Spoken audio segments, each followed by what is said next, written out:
Import जे आपण करतो, आता क्रूड ऑइल मोठ्या प्रमाणावर आपण इम्पोर्ट करतो आणि त्यामुळे हे कमीत कमी त्याच्यावर काटकसर करून ते कमीत कमी त्याचा वापर झाला पाहिजे असं आवाहन मोदीजींनी केलं.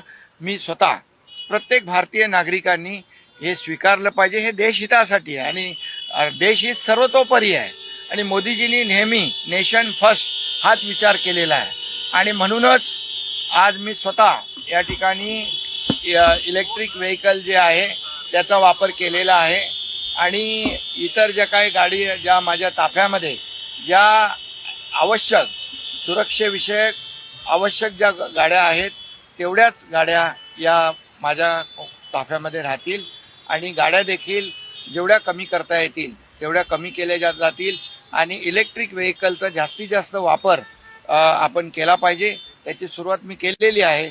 इतरही आमचे मंत्री देखील आहेत त्यांनाही मी सांगितलेलं आहे